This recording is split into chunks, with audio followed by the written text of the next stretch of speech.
Okay, there's a head boy and a head girl in this school in this paper. This is the probability question of the 2020 Eastern Cape um, paper one exam. This head boy and head girl are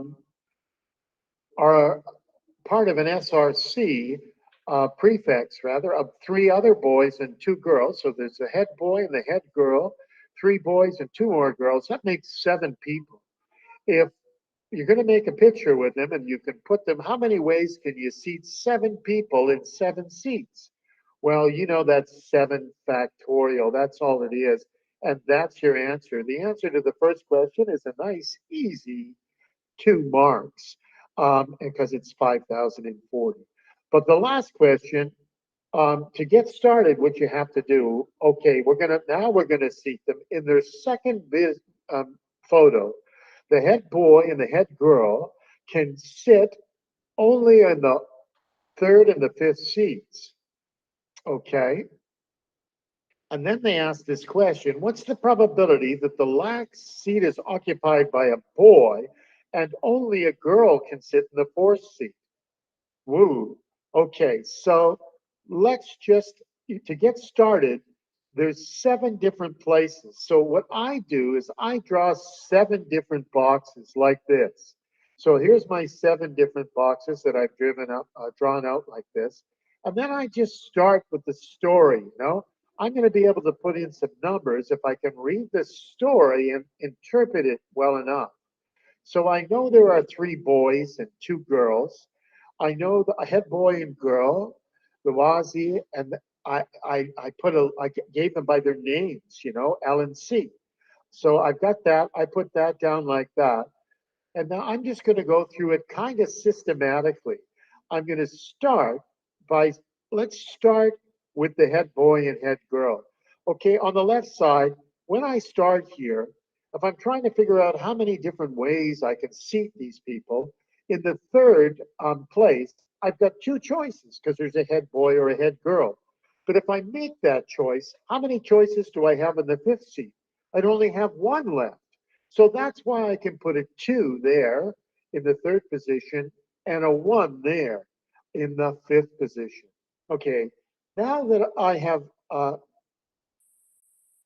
now that I've made that choice, um, let's take a look at the other choices. Then you've got possibilities for the very first place. Well, there's five people left, so that's five choices. That's why I put a 5 on the far left-hand side. Then I have four choices. That's there. This is called the sample space, the total number of ways I can arrange people. I already have a 2 in the third place. Then I'd have 3 because I picked 2. I'd already picked the two head boy and head girl, but then I'd have 4. Then in this next place, where I have a choice, there'd be 3, then 2, and on the last one, I wouldn't have any choice at all. So there's 2 marks for figuring out the sample space. 5 times 4 times 2 times 3 times 1 times 2 times 1. That's pretty tricky. Now let's just figure out, how can we write out the last part here? What's the probability that the last seat is occupied by a boy? Well, I'm going to start with the last seat. Now, how many ways can this happen? Well, there's three boys, right? There's three boys.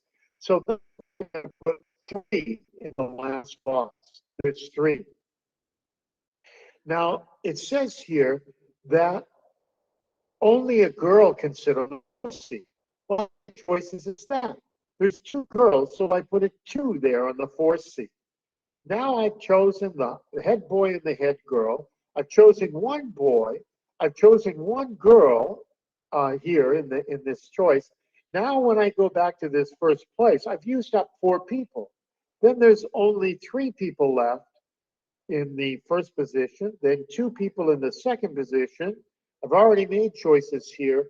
Only one person in this last box that's open. There's all the possibilities that fit this story of boys in the last place, only girls in the fourth, like that, right? So all I do now, there's the sample space. That's the total number of ways. Those are the ways that there where the boys are at the end and there's two girls picked here. Then all I do is multiply those numbers.